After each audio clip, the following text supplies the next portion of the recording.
can sit next to him. I just want to cuddle. You can cuddle him all you want. You can cuddle That's too. what, I want to be as close as possible. By the way, where have you been all my life?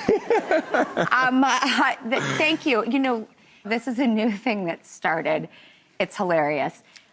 Sometimes I get word that someone is not too touchy and wants to make sure I don't physically glom onto them. And I'm like, understood.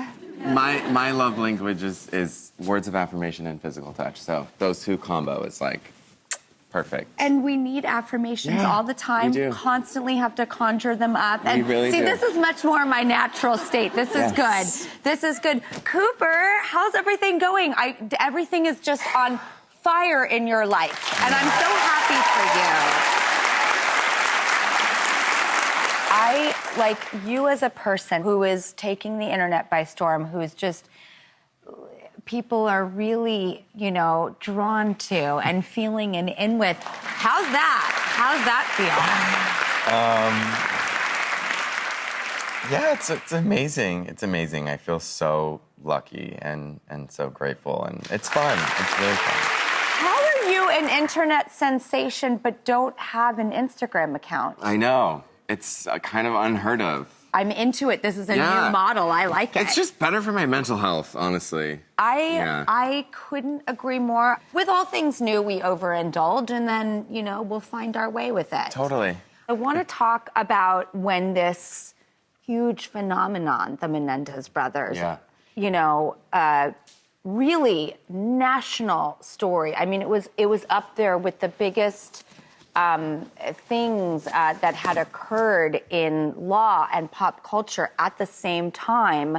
The fascination, and you know, we had a couple channels at that point. You had social media then. No, you were either inundated with what was being given to you on the few channels you had to scour. I mean, when you take this kind of a thing on, sorry, I can't sit that way. I really thank you.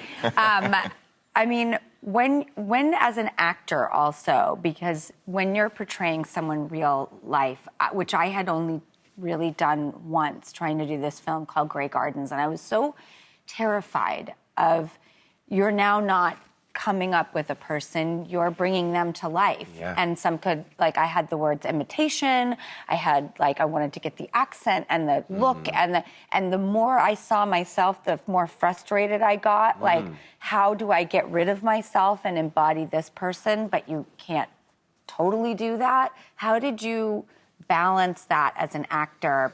I think it was just doing as much research as I could. And there's so much. The whole trial is on YouTube.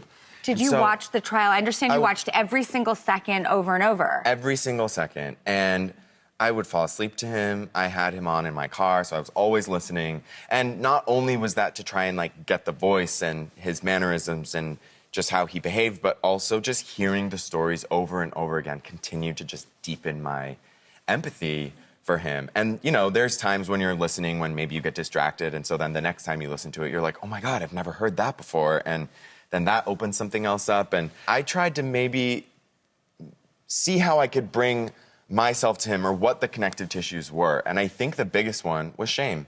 You know, like, I've dealt with a lot of shame in my life, and in a lot of in completely different ways than he has. But I think that was the big thing that really allowed me to sort of connect deeply on a really, really deep level. Do you think that he had a lot of shame? Oh, yeah, of course, because of what was happening to him his whole life, and because of, obviously, then what he did. And so that was something that I really, really connected with him on, and I was able to sort of bring myself to it in that sense. Your performance in this is so extraordinary. All the hard work you did paid off so beautifully. I know you want to honor, and it seems like this, you know, is really, really accomplishing that. I think that's what's so interesting about the way these shows are making people relook at, rethink of. And I so appreciate that. It's a tragic story. It is. But could turn around. There are things happening. So we think they could get out. Okay, well, please keep us posted about everything. Thank you, Cooper. Monsters, the Lyle and Erik Menendez story is now playing on Netflix, and we will be right back.